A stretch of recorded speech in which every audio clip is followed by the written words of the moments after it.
Welcome on into the podcast. I'm Brett. I'm Dorian. We got some nerd news for you. We do. We're going to be talking about that Eternals trailer that just came out. We're also going to be talking about Zack Snyder's idea for our Star Wars movie, God help us all. Joker 2 could potentially be happening. Maybe, maybe not. But to kick things off, let's talk about Kraven the Hunter. Yeah. This is a movie that's been talked about for a while. We've heard rumors, speculation on who's going to play Kraven, and now we finally have an answer. It's going to be Aaron Taylor Johnson, which, if most people might know him from Age of Ultron, where he played Quicksilver. So, yeah, I mean, not exactly who I thought might play it. I had a short list of people who I thought might be Kraven, and I didn't even think of Aaron Taylor Johnson. yeah, It's interesting. Obviously it's going to be Sony, not necessarily Marvel. So, right. I saw a meme where it was like, it took what's her name, Kat Dennings' character from Thor and WandaVision and all that, and it was like, oh my gosh, Wanda recast Pietro or whatever like that, and it showed because it was like announcing him as Kraven. So I'm like, okay, obviously Right. I don't think Kraven's going to show up in the MCU, but basically this is interesting. They keep kind of they're going back to the Marvel well. I don't know. I Yeah. just feel like there's so many better choices that could have been made. Obviously, me and you are probably synonymously thinking Jason Momoa or someone along those likings. Mm-hmm. Something along his likeness, at least like having that, I don't know, more, Just I don't know. gruff. Savage? Gruff-like Yeah. exterior. Savage, yeah. Yeah. I don't really know. It's just kind of a weird, I don't know. It's fine, I guess, but he's a lot younger too than I thought they would cast. Yeah,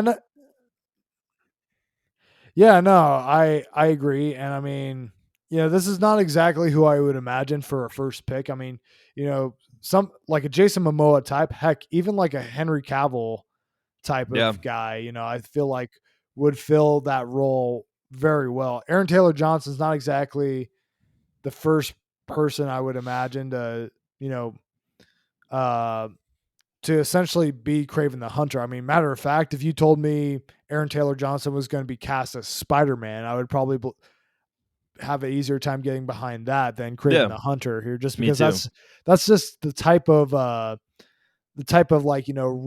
or kind of guy he is for the most part. So we'll see. I mean, who knows if how this will turn out. I mean, again, this is one of those things where comic book movies are happy to prove us wrong time and time and again with their casting. So we'll see if this turns out to be anything. If maybe nothing, we'll find out. Yeah. Well, we got some other Marvel kind of news. The Eternals had a trailer finally that came out. Mm-hmm. We get the Game of Thrones reunion. We get I can't ever remember. So Rob Stark is playing one of the Eternals. I can't remember their name off the top of my head. Yeah, me neither. But Kit Harington is playing. I know his real name, but I don't know the other Stark's real name. But anyway, so Kit's playing the Black Knight in this movie, and so I thought it was a fine trailer. I still really don't know how I feel. Like, there's no tone you can possibly get from it, right? It was just a teaser. It wasn't like, sometimes like with like the Thor Ragnarok, you're like, oh, okay, this is gonna be a funnier movie on some of because they threw in some jokes and stuff. This one did not seem like that at all. And I think you're gonna talk about it, but I wanted to bring this to the forefront because I think there's a huge problem with the Eternals' role in the MCU. They're like, because I can't remember the quote. Did you write it down? Oh yeah, we have never intervened until now. Yeah. Or never needed to intervene, I think is the actual quote, isn't it? We have never needed to intervene. I'm not entirely. I want to. I don't know if it. I don't have it right in front of me right now, but I mean, what I remember is like we have never intervened until now. Now I could be misremembering, but I think yeah. it But was a lot. go ahead and finish your train of thought. Well, yeah, just because of how many people are getting on this, like I think it was we've never needed to because, and then you, I mean, you're gonna talk.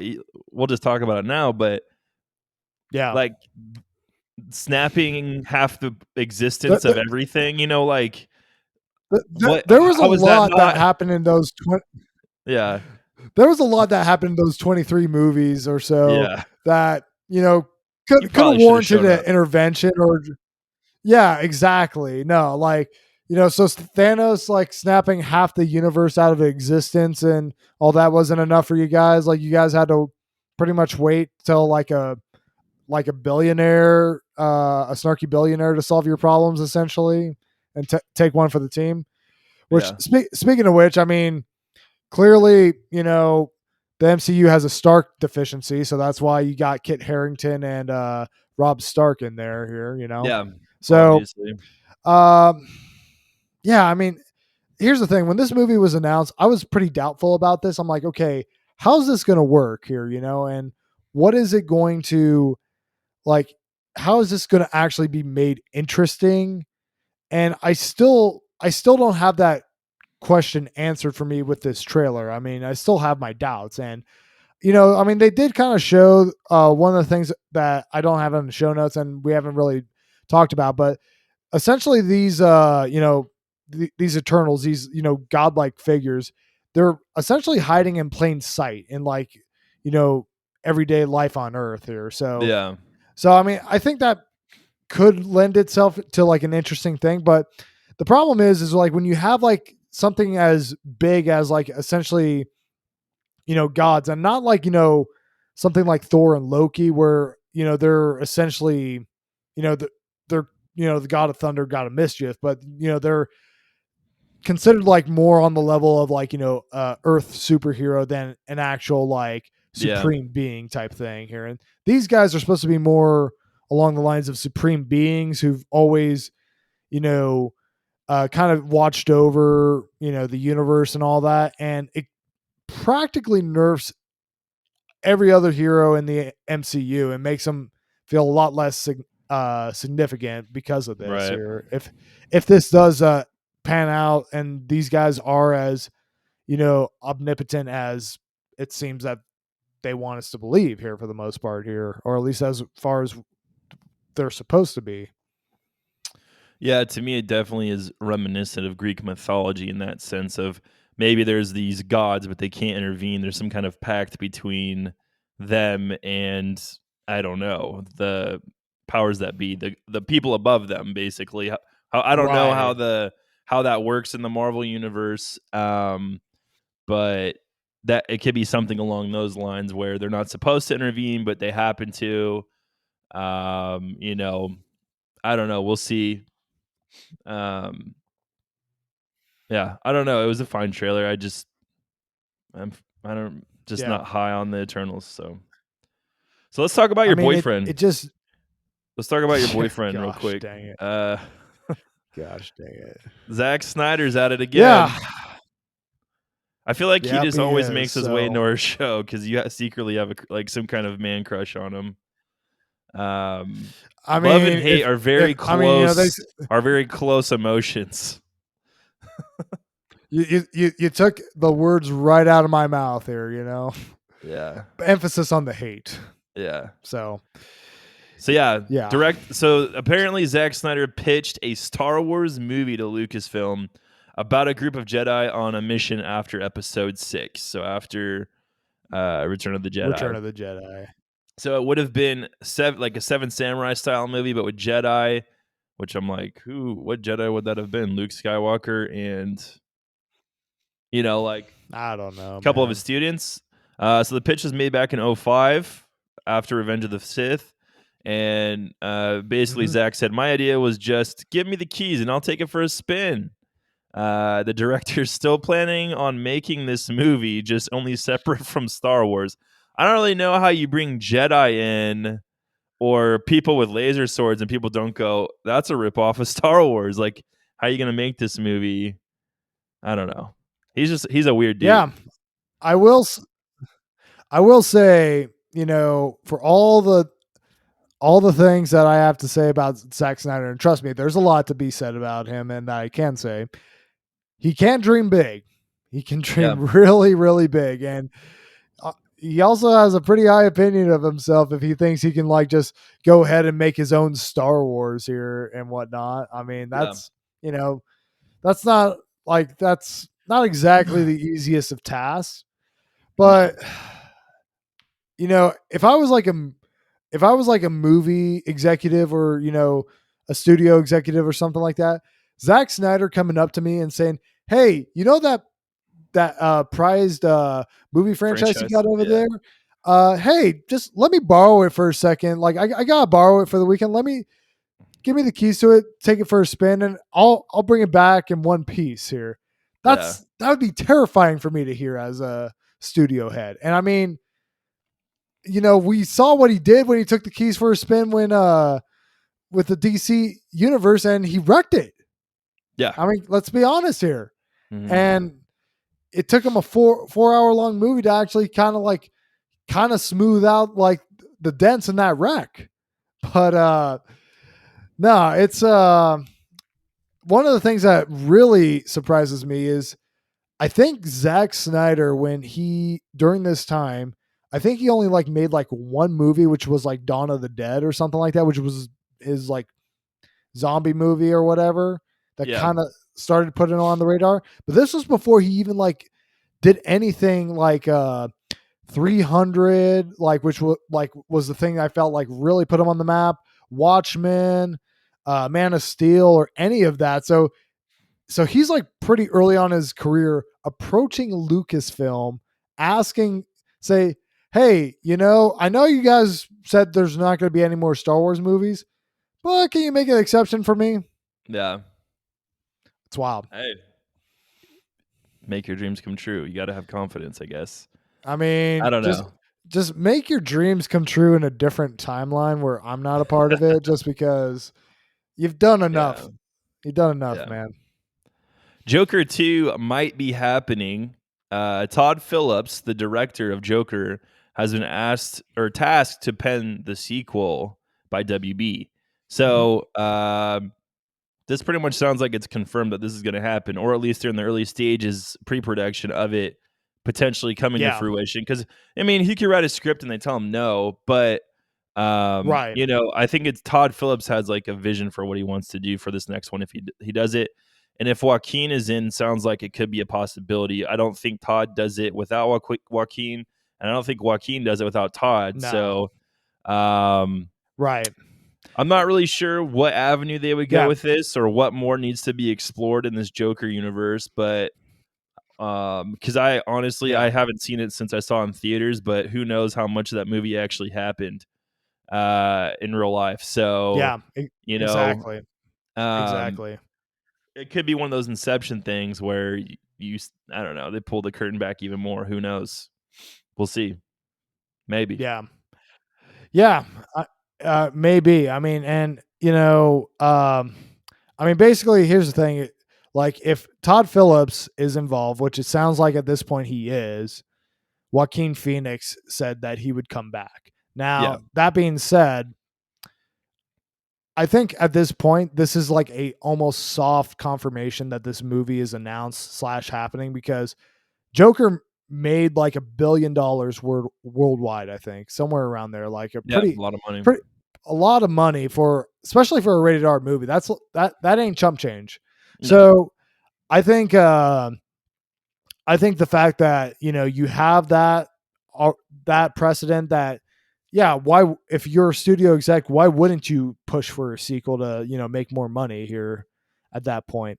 Yeah. You know, I am not entirely sure if I really want this or not, to be honest with you, just because I mean the first movie, it was good for what it was. I mean, essentially taking more of like a look at Joker as and ask the question like, what if he was just like some dude that was just really off his meds and just like he was just some guy who really just struggled with mental health problems and just got pushed over the deep end one day here, which I mean, I do, and, but I mean, that being said, I do have some criticisms about it. I kind of wish it was more of a movie about how a sane person can be driven insane here. Kind of how, you know, that whole idea in The Killing Joke, how it takes just only one bad day for somebody to absolutely go bonkers here and like, Yeah. you know, just become as bad as the Joker did, as bad as the Joker is. So, but also, I mean, the movie like itself, like the first one at least, I mean, we'll see if I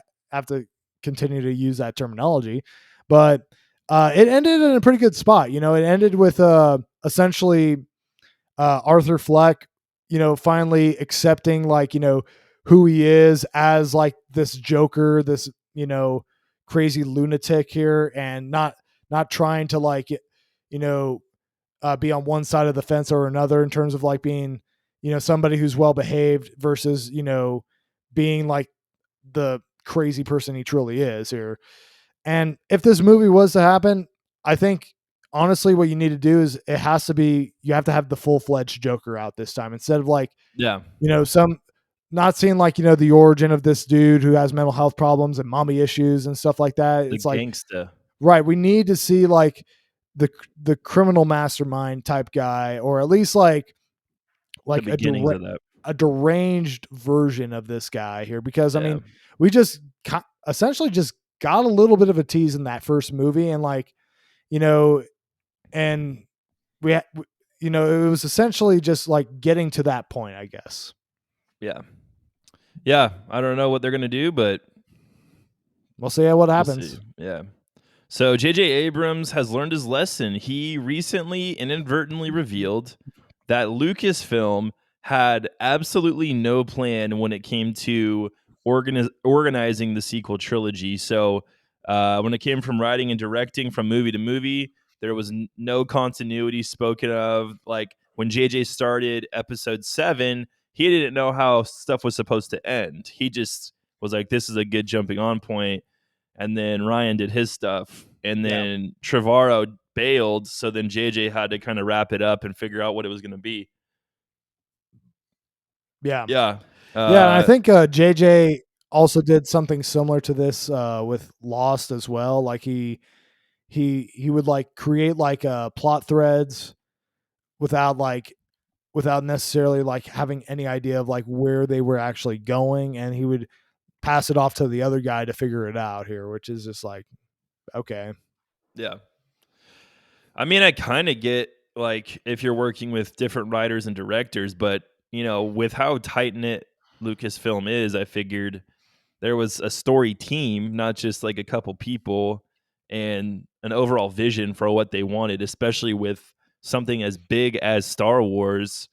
It feels like now it even feels like more of a disservice to the fans that they were just kind of winging it almost, Yeah, well well they did have an overall vision, Brett. It was money. Just pure and simple, and they wanted Yeah. it was money and nostalgia, and those two things are very commonly intertwined.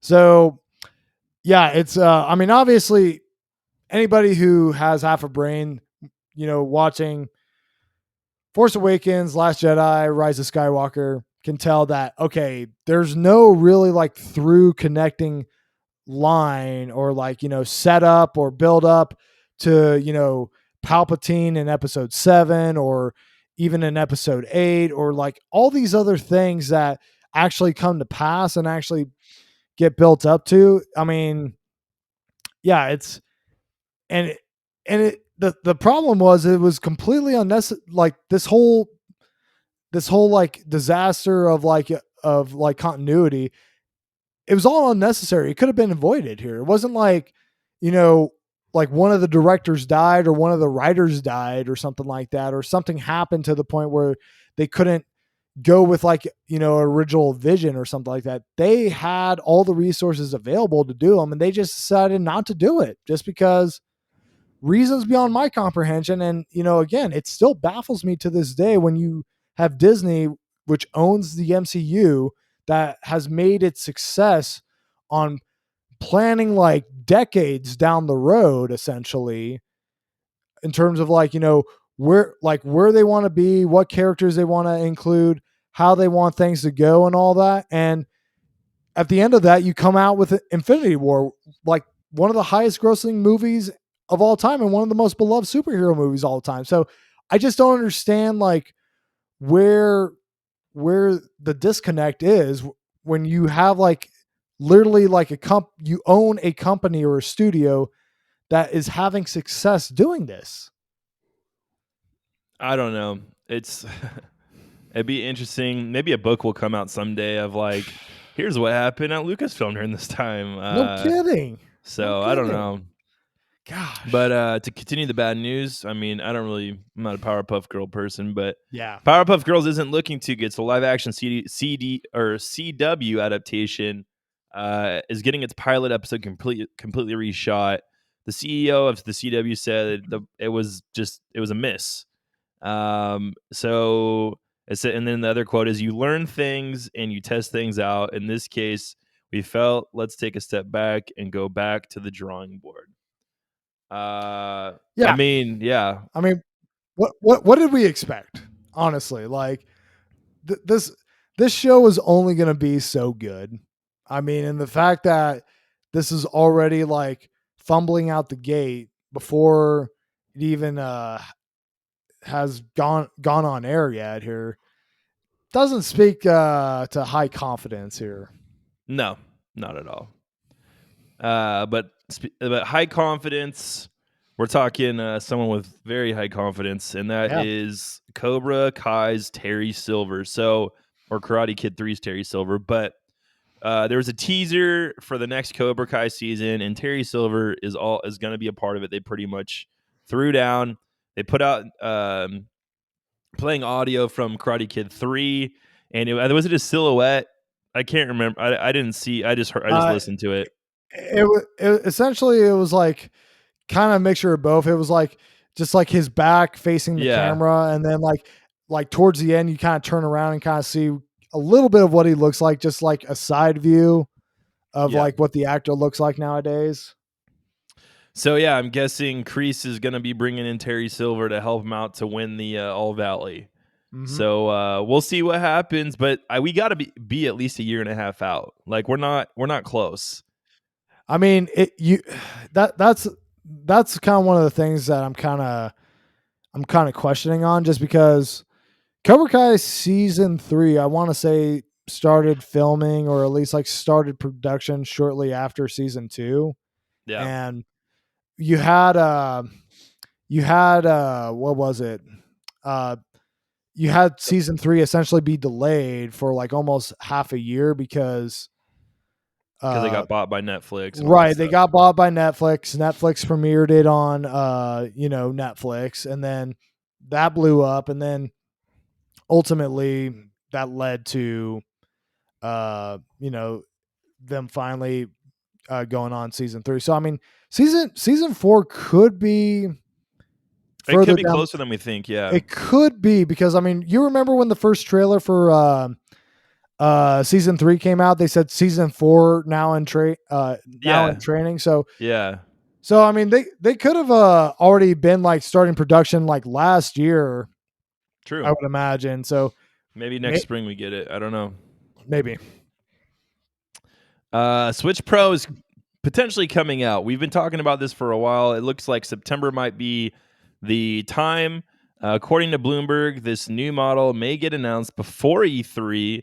Allegedly, Nintendo is starting assembly for the new model as soon as July and could be released in September or October. The new model is also intended to phase out the original Switch and be sold along with the Switch Lite, which, I mean, I guess that kind of makes sense if you're trying to really push people towards the Pro model. But the Switch Lite doesn't do, like, Yeah. there can't be like a Switch Pro It and a Switch Lite. That doesn't make sense. There has yeah. to be something in between. So Yeah. I don't know. I don't buy that, but um Yeah. I mean, un- unless like what they're doing, because like they're not planning on like making it a big price increase compared to the original Switch. Like let's say, for example, they like go, I don't know, like $350 for the Switch The Pro Switch or the Pro. Super Switch or the Super. Switch 64. I like that. Yeah, right. So that being said, it's like so maybe like it might be a little bit of a price hike, but like at the same time, they'll like the the ones that are the Switches, like the original model that are still out there in the wild, like uh they could be essentially just getting a price drop and then like eventually just kind of phase those ones out in favor of the Switch Pro and stuff I like mean, that. this is nothing new for Nintendo. They do this all the time. So, They do. And I mean, um, they yeah. honestly do. And I mean, I think if I remember correctly, I want to say that uh, essentially the DS, like the original like model and all that, that was kind of like almost like polygonal shaped and whatnot. Yeah. It was Yeah, the fat gray one, the yeah, silver and gray. Yeah. yeah, yeah. I want to say like after the Switch or the DS Lite came out, that pretty much Was uh gone. Yeah. yeah, it pretty much was gone and was replaced by the Switch, the DS Lite. So I Yeah. think this could be a kind of a similar situation where they'll start out being pricier, and then like the original model will just essentially stop getting manufactured, and then like just eventually phase out. But I'm just the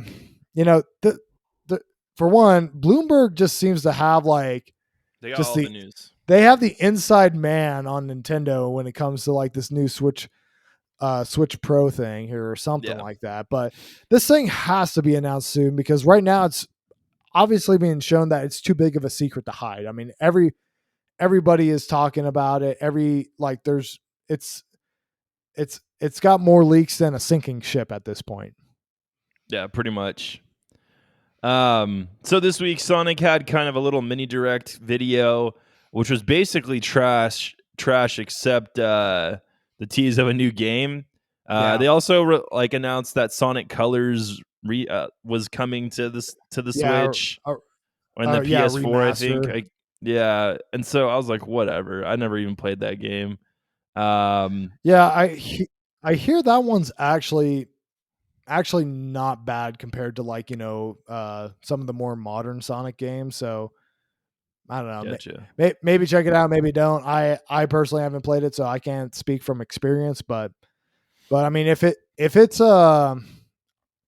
any indication, if it's getting a remaster, that might speak to something. Just because I'm not seeing Sonic Unleashed or Sonic 06 get remastered, and those games were terrible. So Yeah.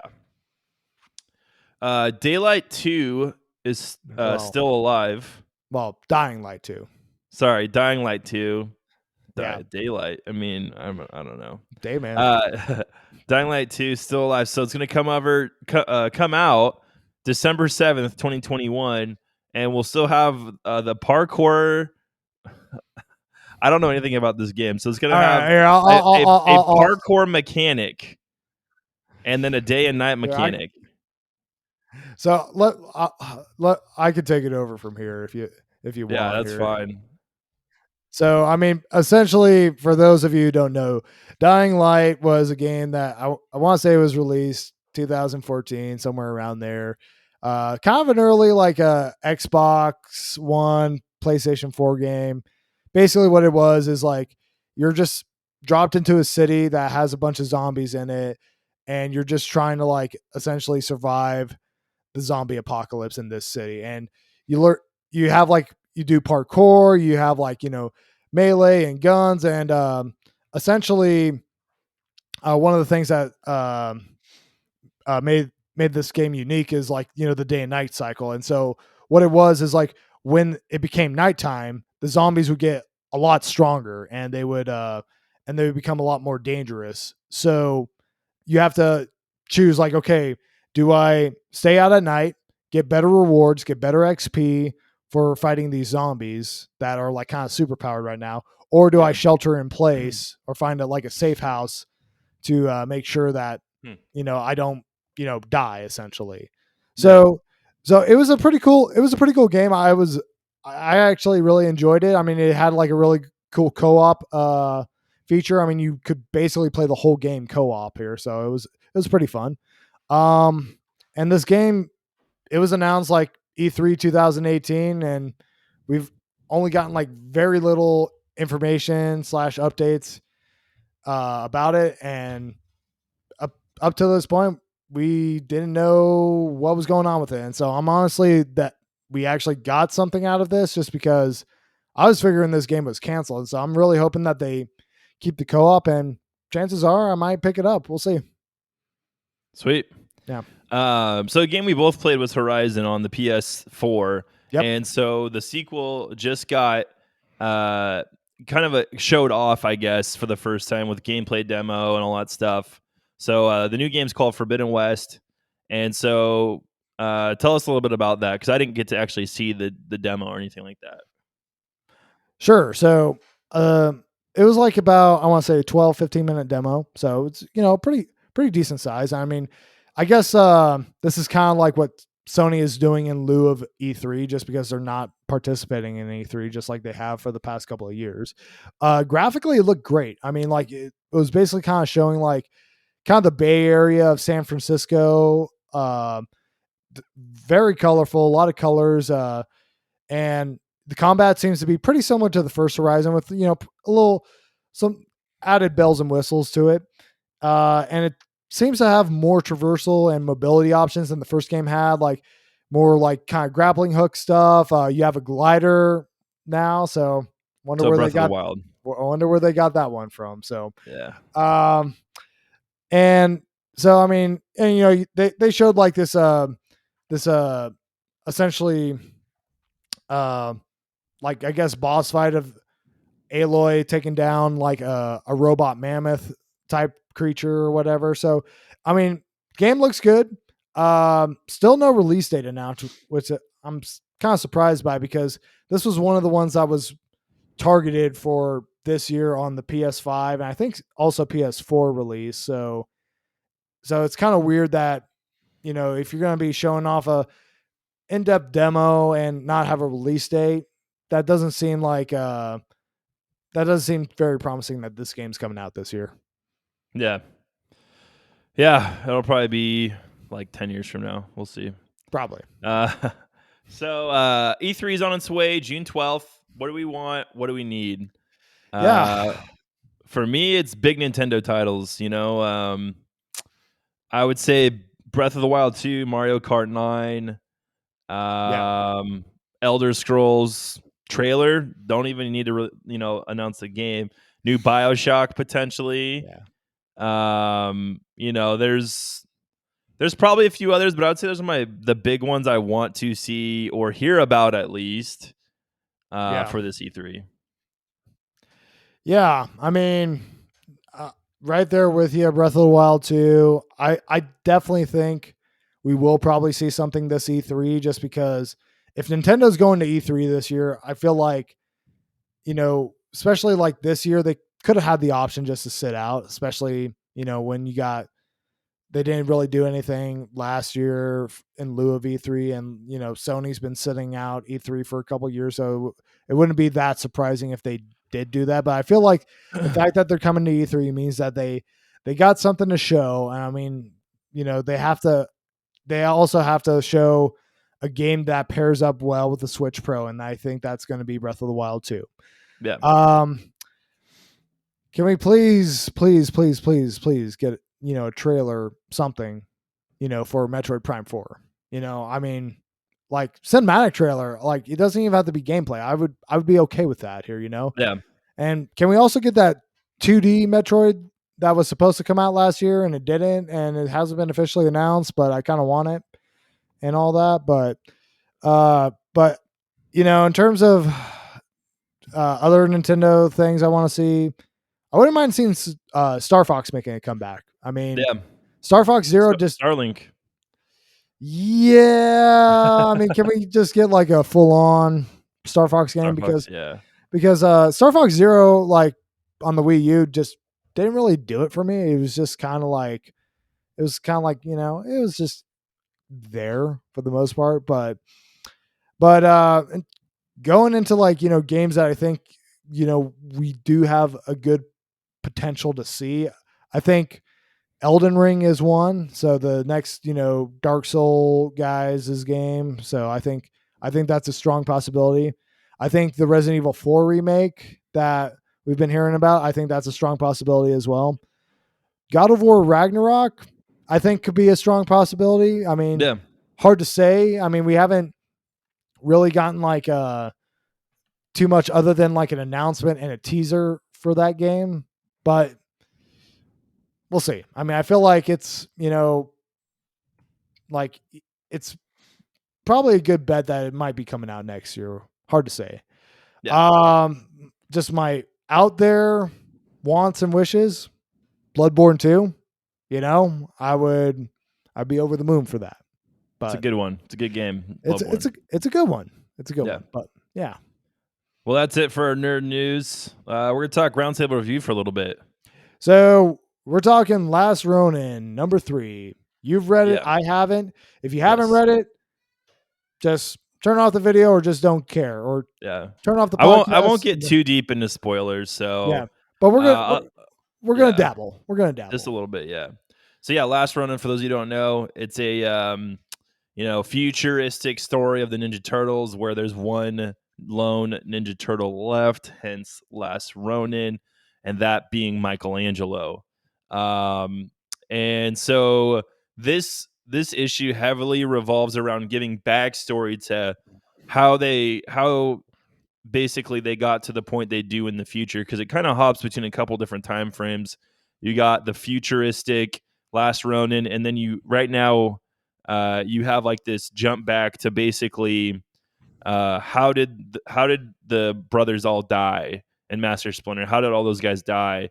And so in the last issue, we got, and sorry, number 2, how Raphael died, and he basically took Karai down with him. You find out Karai is basically, she's not dead, but she's not alive. Like she's like comatose basically. And so her son is like the main villain right now, and once he becomes the leader of the Foot Clan, basically he wants to go and take care of the turtles. So he teams up with Baxter Stockman, and basically, um, the turtles have like a robot companion. I don't really know much about him. I'm sure he's deep in the Ninja Turtle lore, but I don't really know too much about him. And so it's just about the turtles kind of trying to escape the sewers, because they basically started to be able to track this robot who he thought he was kind of off the grid. And so Donatello and him and Master Splinter, Michelangelo, Leonardo, Casey Jones, April O'Neil, they're all in the sewers. And they're kind of in teams, and it looks like they've recruited like actual like people to fight with them. Like they have, they call them Casey called them strikers, I think is what he called them. And in this episode, this issue, basically you kind of see the demise and sacrifice of Casey Jones and Leonardo, um, which is, it was fine. I don't. Basically, they die in an explosion, and I don't know. I just read it as of filming this today, so I don't know how I feel about it too much. I think it's kind of I think the only way really that um Leonardo and Casey Jones go out in that scenario. But basically, Michelangelo was near the explosion and got thrown like a couple blocks away. He's in the rubble. It kind of goes on like, hey, what happened right after that? Basically, he went back into the sewers. He figured everyone was dead because he barely made it out, and then grabbed a bunch of weapons, which, those are all the weapons he has now as the Last Ronin, and flew off to Japan, basically. And so that was like kind of his story. And then April had to get a robotic leg and arm because she lost those in the explosion. It kind of goes through her little thing. They still have the brain of this robot that was part of it, that Baxter Stockman basically blew up everything because the robot wouldn't come back. And I don't know why it's so important, but it is. So yeah, I mean, it was a good issue. Here's the deal though. Like, this isn't as strong, in my opinion, as the first two. It's still really good. Excuse me, but they need to make a movie of this, and it needs to be whatever they want it to be, because I feel like I'm watching a movie each issue that comes out, and we're waiting about a month or two between issues. But I'm really interested once all these come out, which I think there's 5 of them or 6 of them maybe. And we're on 3. And I'm interested to see how it all kind of comes together because it's different reading each issue as it comes out because you have a couple months between. But reading them all together, I think will be Mhm. really interesting. And if you're not already on Yeah, this, more cohesive. yeah, if you're not already on this, I if you like Ninja Turtles at all, I would say jump on it. The next issue that comes out looks like it's focusing around Splinter and Donatello, and kind of maybe how because he's the last brother that needs to basically die in order for Michelangelo to be the last Ronin. So, yeah, I'm excited. Something else that I just want to touch on briefly. If you're not on Something Is Killing the Children right now either, like you need to be because they just finished their with issue 15. They finished an arc, and this is like this last issue 16. We've had a couple month break before this one came out, but it's kind of the backstory of Erica, the Erica Slaughter, and she's like the main character of the story, and so you get into how she became who she is basically. And I think this next little arc is going to be about her, and then we're gonna go back to the normal time frame and see the next town she's going to be on to fight some monsters. So good stuff, though. Always a good read. I've never read a bad issue of this. Are you caught up or no? Are you still on 10 No, or I don't remember what issue you're I'm on? 12 yeah, maybe. I think it's 12 if I'm not mistaken. Somewhere around there. I want to say it's 12. So, Okay. yeah, no, Yeah. I'm behind, but Gotcha. Yeah, super good. But anyway, that's all we got. Thank you guys for listening. We greatly appreciate it. Check us out on all our social medias. Have an awesome week. Remember to tell someone about this podcast if you haven't. And remember, everyone's a nerd about something.